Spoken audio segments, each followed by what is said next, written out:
আসসালামু আলাইকুম। বেকারদের জন্য একটি বড় সুখবর, সেটা হচ্ছে সামনে অসংখ্য পদে নিয়োগ বিজ্ঞপ্তি আসতে চলেছে। এ নিয়ে জনপ্রশাসন মন্ত্রণালয় ও কৃষি মন্ত্রণালয় থেকে প্রজ্ঞাপন জারি হয়েছে।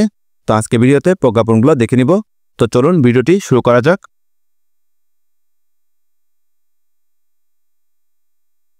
দেখতে পাচ্ছেন গণপ্রজাতন্ত্রী বাংলাদেশ সরকার জনপ্রশাসন মন্ত্রণালয়।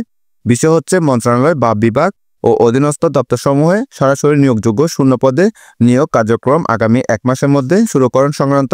তো বলা হচ্ছে উপযুক্ত বিষয়ে পরিপ্রেক্ষিতে দাপ্তরিক কাজে গতিশীলতা আনয়ন এবং জনসাধারণকে কাঙ্ক্ষিত সেবা প্রদানের লক্ষ্যে মন্ত্রণালয় বা বিভাগ ও অধীনস্থ দপ্তরসমূহে সরাসরি নিয়োগযোগ্য শূন্য পদে নিয়োগ কার্যক্রম আগামী 1 মাসের মধ্যে শুরু করার জন্য অনুরোধ করা হলো। এরপরে দেখতে পাচ্ছেন গণপ্রজাতন্ত্রী বাংলাদেশ সরকার কৃষি মন্ত্রণালয় প্রশাসন 1 শাখা। বিষয় হচ্ছে মন্ত্রণালয় বা বিভাগ ও অধীনস্থ দপ্তরসমূহে সরাসরি নিয়োগযোগ্য শূন্য পদে নিয়োগ কার্যক্রম আগামী 1 মাসের মধ্যে শুরুকরণ সংক্রান্ত।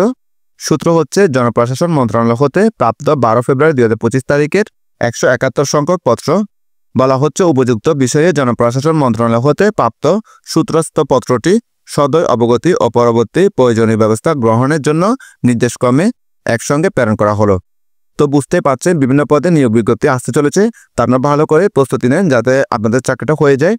তো সকলকে ধন্যবাদ। আসসালামু আলাইকুম।